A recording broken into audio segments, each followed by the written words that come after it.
من البرنامج ابقوا معنا. بداية رحبوا بضيفنا في البلاتو السيد الأزهر السمعلي، خبير في الطاقة والاستراتيجيات الطاقية. أهلا وسهلا. شكرا لك سي الأزهر على الحضور معنا. كان ضيفي يوم الجمعة سيد وزير الطاقة والمناجم والانتقال الطاقي سيد منجي مرزوق، وكنا قد تحدثنا على انخفاض سعر برميل النفط في العالم، واليوم سعر البرميل النفط أصبح 15 دولار. كنت قد سألته قديش ينجم يربحنا في الميزان التجاري وفي تقليص العجز الطاقي. أنت شنو تنجم تحدثني في الموضوع هذا؟ لأنه بانتباه سمعت السيد الوزير لما طرح سألتيه أنت قلتي له قداش عندنا من شركة أجنبية، وهو سؤال. لا مازلنا ما نرجعوش الشركات الأجنبية تنجيوها في جزء آخر. يعني اليوم انخفاض سعر برميل النفط في العالم قداش ينجم يربح تونس؟ تونس ما تربحش حاجة كبيرة. نعم. فهمت، ما تربحش حاجة كبيرة لأنه أولا تونس فهمت ولا النفط نتاعها بيد الشركات الأجنبية، هذاك على السؤال هام. يعني ثانيا فهمتني معناها تنجم شوية لكن ما عندكش وين تخزن النفط. يعني الأزمات احنا الأزمة نتاعنا في الجمهورية التونسية مع الناس سياسة بترولية واضحة المعالم. يعني وانا با ديفيني، يعني احنا فهمت ولا الأنظمة نتاعنا من الزعيم بورقيبة كان يخاف من الأمور هذه. وقتها فهمت ولا كان الزعيم أصله فهمت ولا عنده عقدة في فهمت وقت اللي كان تونس معناها هشة فهمت، وهو كشخص من تأميم النفط فهمت ولا عند مصدق الإيراني. ثم جمال عبد الناصر كانت ليه واحد ما يحبش يدخل الأزمة هذه، وبالتالي كان فهمت ولا الأرض نتاعنا والقوانين كلها فهمت ولا كانت فهمت ولا قوانين تاع الحماية. هل وأنه اليوم الحديث عن الثروات الطبيعية، الثروات البترولية الغازية في تونس، وكأنه من المسكوت عنها من المسكوت عنه إلى يوم الناس هذا. لماذا؟ لأن كما قلت لك أولا وبالتالي ناخذ نحن فهمت ولا عهد الديكتاتورية. كانت الشركات تصول وجور، وكان حتى فهمت ولا الشركات كانت تدخل معناها فهمت ولا مباشر في السياسات نتاعنا.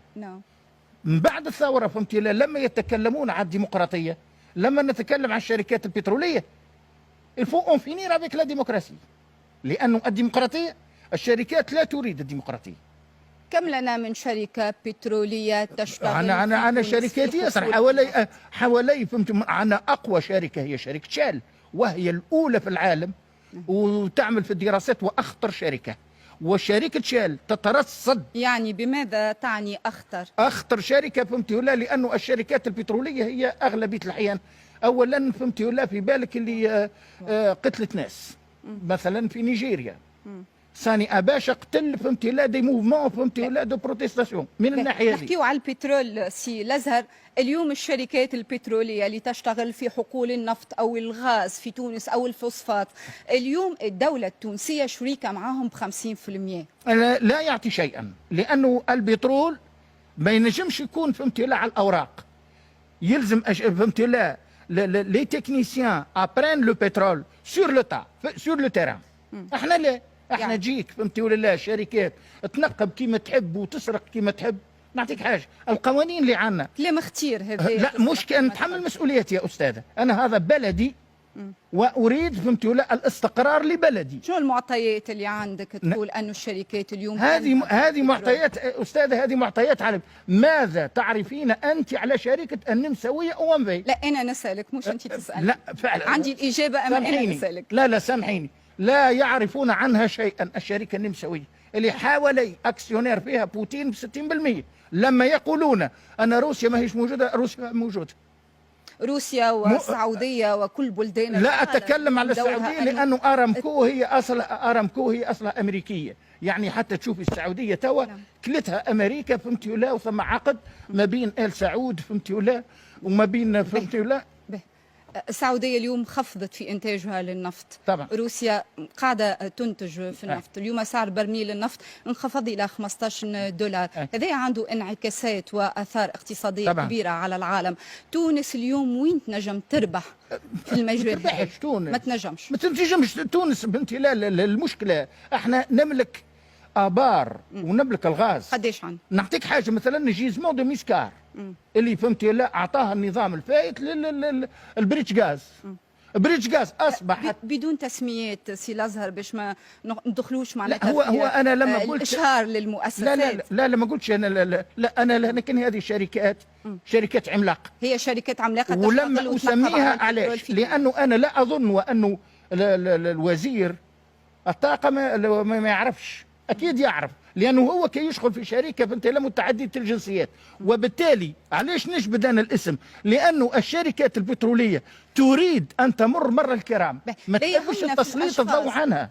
سي لازهر لا يهمنا في الاشخاص، احنا اليوم قديش عندنا من شركه بتروليه تشتغل في الحقول النفطيه؟ عندنا شركات برشا، عندنا عددها ياسر، عندنا شركات ياسر، عندنا دي كونسيسيون برشا فهمتي ولا. عندنا مثلا هذا حق المسكار، حق الكبير ياسر فيه فهمتي ولا، معناه مخزون هائل من الغاز. ما المشكل في انه الشركات من الخارج تجي وتنقب على النفط في تونس؟ نعم. ما المشكل؟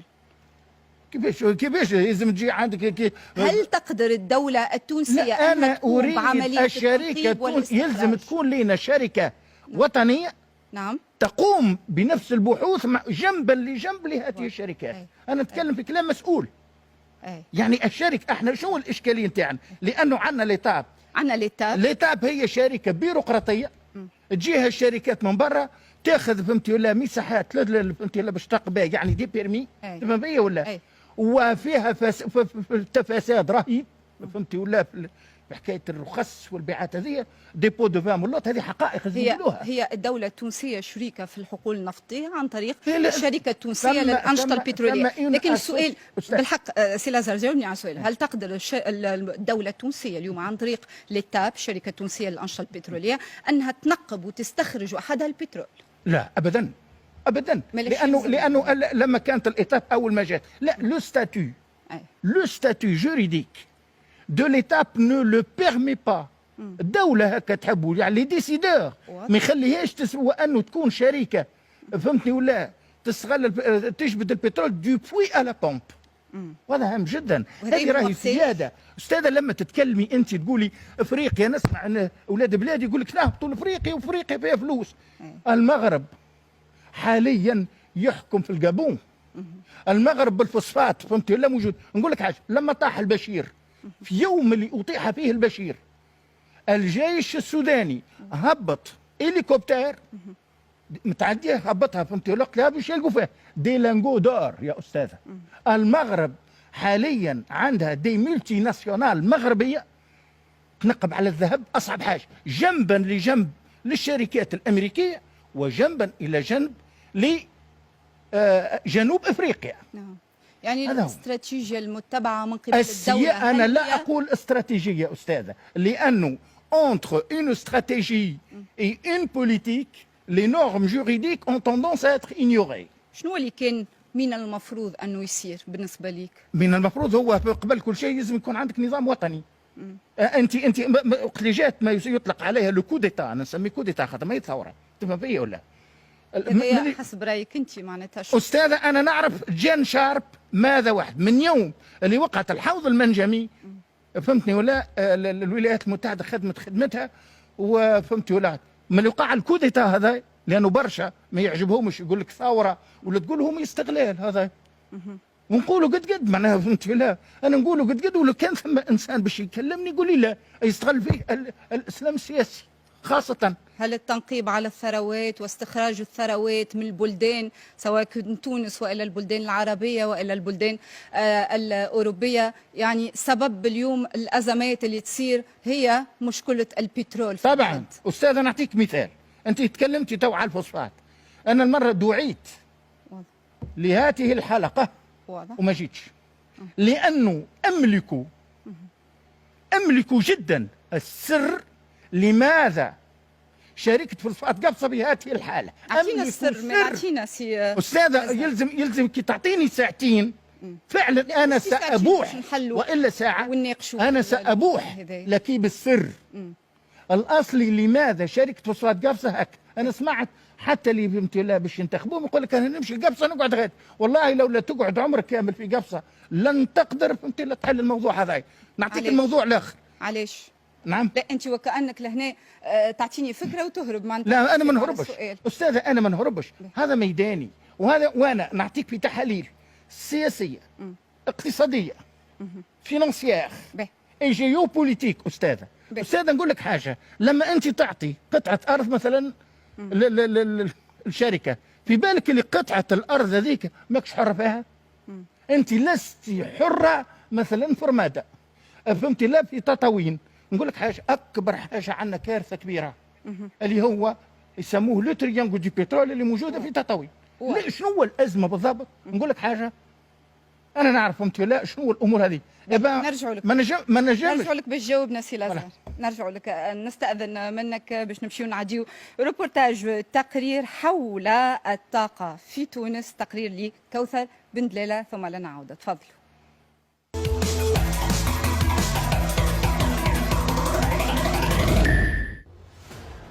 يعتبر قطاع الطاقة في تونس أحد الدعائم الأساسية لميزانية الدولة، إذ شهد على امتداد السنوات الأخيرة تراجعا ملحوظا بنسبة 6% سنويا، وانخفض الإنتاج الوطني وهو ما أثر سلبا على التوازنات المالية للبلاد. وفق البيانات الأخيرة الصادرة عن وزارة الطاقة والمناجم والانتقال الطاقي، فقد تراجعت موارد الغاز الطبيعي في تونس خلال شهر فيفري 2020 بنسبة 12% مقارنة بنفس الفترة من سنة 2019 إلى 340 ألف طن نفط، بفعل تقلص الإنتاج بنسبة 3%، والإيرادات الضريبية لأنبوب الغاز الجزائري بنسبة 30%. عجز ميزان الطاقة الذي بلغ ذروته في 2011 في ظل تنامي الطلب وتراجع الإنتاج الوطني من المحروقات مع تذبذب الأسعار العالمية للطاقة، دفع إلى طرح أسئلة متعددة حول واقع الطاقة المتجددة في تونس، وما هي الاستراتيجيات المرتقبة للنهوض بهذا القطاع. وتقترح الاستراتيجية الوطنية في مجال الطاقة جملة من المحاور التي ترمي إلى إعداد البلاد للتحول الطاقي والمرور إلى نظام طاقي مستدام، وتهم هذه المحاور تنمية الموارد والبنى الأساسية في مجال الطاقة، دعم النجاعة الطاقية والنهوض بالطاقات المتجددة، دعم ترابط الشبكات بين البلدان المغاربية المتوسطية، إقرار إصلاحات مؤسساتية في قطاع الطاقة وإعادة تنظيمه، انتهاج حوكمة أفضل بهدف إقرار أفضل الخيارات الطاقية المستدامة. من جانب آخر، أطلقت وزارة البيئة سنة 2017 دراسة استراتيجية حول التقييم البيئي الاستراتيجي في مجال استكشاف واستخراج المحروقات من المكامن غير التقليدية في تونس، وخاصة منها الغاز الصخري المعروف بغاز الشيست. وتعود تونس من خلال هذه المشاريع الجديدة على سد ثغرة كبرى على مستوى ميزان المحروقات إثر تناقص الإنتاج المحلي من النفط والغاز، وتأثير هذا النقص على الميزان التجاري في ظل أوضاع اقتصادية صعبة.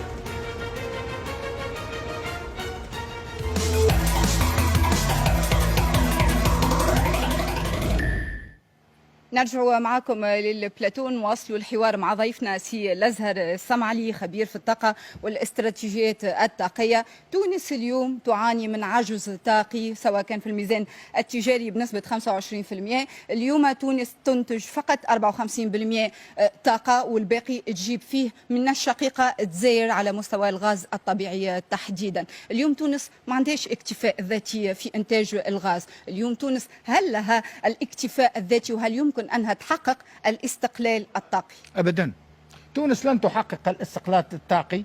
وأنا فهمت لا سأشير لك حاجة، لأنه من جاتها ما يسموه فهمت لا الكوديتا هذا نتاع فهمت لا 2011، في بالك اللي ما ثم حتى وزير شد وزارة الطاقة والمناجم، بالطبع ما تنجمش نقول لك كلهم جنسيات أجنبية. ما المشكل؟ نعم ما المشكل؟ كيفاش؟ أنا نسأل كان يخدم في أنا نحبك تجاوبني على السؤال، ما يهمنيش في الأشخاص.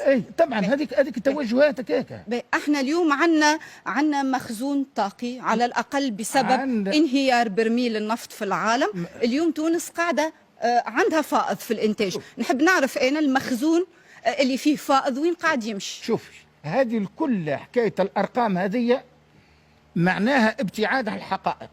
الحقائق الأصلية، أنت عندك حق المسكار ينتج 60%. حق المسكار هو مملوك الشركة بريطانية. كيفاش أنت فهمتي ولا لا؟ معناها تجي تعطي انجيزمون دو غاز، معناها مخزون رهيب اللي هو يعطيك 60%، اعطيته للغير هبه، وتجي تقول لي فهمتي ولا انا فهمتي ولا راني نستورد من الجزائر. تستوردوا من الجزائر فهمتي ولا زائد الجزائر. كيفاش هبه سي؟ هبه طبعا. جيزمون دو ميسكار هذا حقل فهمتني ولا اكتشفته الباكيتان الفرنسيه عام 74. الوقت هذاك فهمتي ولا فرنسا ما كانش هامها فهمتي ولا الغاز، كانت السنتغاز او بترول، لكن الفرنساويين الان ياكلوا في ايديهم على ميسكار. اعطوه فهمتي ولا لا تحت الوقت هذاك فهمتي ولا لا. كان وقتها انذاك وقتها الرئيس بن علي كان وزيره الاول دوب ما جاء فهمتي ولا الله المرحوم حامد القروي، وكان فهمتي ولا الصادق رابح فهمتي ولا اعطوه هيبه. هيبه يا استاذه، هيبه. هل أن الحقل هذا قاعد ينتج؟ بالطبع ينتج 60% فهمتي ولا كامله فهمتي. ثم حقول في تونس لا تنتج، ينقبوا بالسنوات على الغاز وعلى البترول وما يلقاوش. ما هوش صحيح يا استاذه. ثم سكونابيل اكبر قضيه رهيبه هي الثروات في تونس. ثم سكونابيل لي بريداتور. شنو معناها بريداتور؟ لي بريداتور هما المافيا. في بالك نعطيك معلومه ونعطيك الوثائق، وانه فهمتي ولا في العالم والامم المتحده ولي وثائق ان يقول لك فهمتي لا هنالك مافيا رهيبه في البترول فهمتي لا في تونس. هربت بيا من السؤال. وانا اعطي يا استاذ، انا لم اهرب. هذا بلد. سامحني ساعه نعطيك حاجه استاذه نعطيك حاجه. كيف انت منحك ربي ثرواتك، علاش الجرف القاري الجرف القاري هذا وقت خصومه رهيبه بين الزعيم الراحل لحبيب بورقيبه والزعيم المرحوم فهمتني ولا شو اسمه، والقسم نتاعو هنالك عقد اسمه الجرف القاري. لماذا اليوم لن تسمعي وزير يتكلم على الجرف القاري؟ الجرف القاري اولا هو ما بين ليبيا وتونس. سي اشوفال لي فرونتيير يسموها لي فرونتيير ماريتيم. اليوم لي فرونتيير ماريتيم. وينو؟ سامحني هذه فهمتي ولا مجله محروقات. يلزم لهنا بالقوة، يلزم غير منصوص عليه، غير منصوص عليه. كيف تقولين الجرف القاري؟ الجرف القاري أستاذ. هذا ملف راقي. أنا نقول لك حاجة، أشكر جزيل الشكر، أشكر جزيل الشكر القناة الوطنية نحبها ونتفرج فيها. أنا خليت مرة واحدة وبكيت، ما جيتش كما قلت لك لأنه أملك الأسرار. لماذا الوهن اللي واقع في شركة؟ جاوبني لهنا. انت ديما تقول لي عندي اسرار، اما ما عطيتنيش حتى سر. نعطيك سر انه الولايات المتحده ما عادش عندها فوسفات سي ابوبري مازال لها 50 سنه. نقول لك حاجه، حاليا الولايات المتحده تريد وضع اليد على الفوسفات التونسي وانا اعي ما اقول. هذايا معناتها اليوم هل انه الدول اليوم اللي تخوض معناتها اشكال في على مستوى نقص في انتاجها، هل انه تخمم على بلدان اخرى انه تحتلها ولا حاجه؟ نرجعوا للموضوع. سالتك على حاجه ما جاوبتنيش عليها سي راسل. اليوم عندنا فائض في الانتاج. لا وين الفائض؟ وين الانتاج؟ معليش انتاج. ما تعرفيش الانتاج هو يعطوا فيك في دي شيفر غالطه. السيد الوزير قال عندنا هو امور الانتاج. انا اريد المحصول هذايا شنو نجموا نعملوا به؟ مناظره تلفزيه مع السيد الوزير.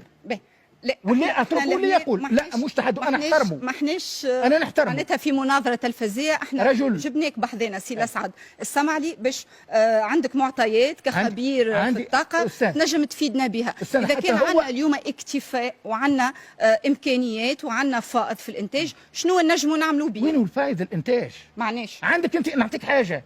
هل سامحني، الافتراء على هذا ما يسمى الماجما القضيه الكبيره نتاع حق النواره. حق النواره نقول لك حاجه 100% فساد. حق النواره نقول لك حاجه، وقت نقول انا فساد هنالك تقرير من لاباد من البنك الافريقي. سامحني الناس ما تعرفوش راهو والوزير ما يعرفوش. يمشي يشوف وانه ثم تقرير بعثته لاباد لانه نحن البنك الافريقي يحكي على التاب فهمتني لا لانه هي قامت بالمشروع ولو ما عندهاش الحق. كي عندك المعطيات هذه كل سي الاسعد لزهر عفوا سي لزهر السمعلي، كي عندك المعطيات هذه كل، علاش ما مشيتش لهيئه مكافحه الفساد والا قدمت قضيه في علاقه بالفساد؟ انت قلت ثم فساد في حقل نواره. استاذه انا نكلمك بكل صراحه، لا اعترف بهذه فهمتي ولا هيئه مكافحه الفساد. لا. ولا اريد ان اتقدم. مشكور. استاذه انا رجل مشكور. سياسه مشكور. سجنت نعم. وانا فهمت لا وطني وبلادي وطني، يلزم في تونس تفتح القنوات التلفزية. مش انا لما يجيني خطاب مثلا في شخصية تونسية ولا مسؤول تونسي نمشي نقارنه ماكرون منبوذ في فرنسا. سي الازهر السمعلي، شكرا لك على الحضور معنا في البلاتو مع الناس. احنا باش نشوفوا كلمة